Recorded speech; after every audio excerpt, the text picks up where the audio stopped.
Then the man led me northward into the outer court and brought me to the rooms opposite the temple courtyard and opposite the outer wall on the north side.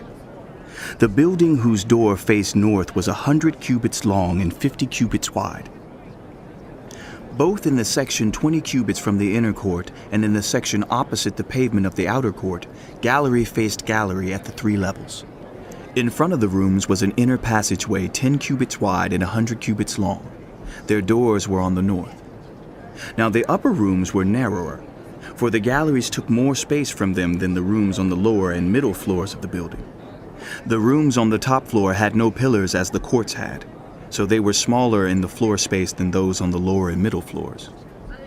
There was an outer wall parallel to the rooms in the outer court. It extended in front of the rooms for 50 cubits. While the row of rooms on the side next to the outer court was 50 cubits long, the row on the side nearest the sanctuary was 100 cubits long. The lower rooms had an entrance on the east side as one enters them from the outer court.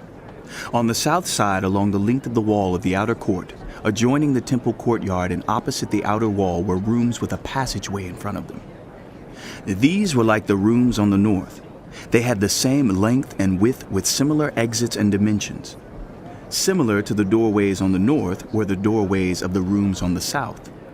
There was a doorway at the beginning of the passageway that was parallel to the corresponding wall extending eastward by which one enters the rooms. Then he said to me, "The north and south rooms facing the temple courtyard are the priest rooms, where the priests who approach the Lord will eat the most holy offerings. There they will put the most holy offerings, the grain offerings, the sin offerings, and the guilt offerings, for the place is holy. Once the priests enter the holy precincts, they are not to go into the outer court until they leave behind the garments in which they minister, for these are holy. They are to put on other clothes before they go near the places that are for the people." When he had finished measuring what was inside the temple area, he led me out by the east gate and measured the area all around. He measured the east side with the measuring rod. It was 500 cubits. He measured the north side. It was 500 cubits by the measuring rod. He measured the south side. It was 500 cubits by the measuring rod. Then he turned to the west side and measured. It was 500 cubits by the measuring rod.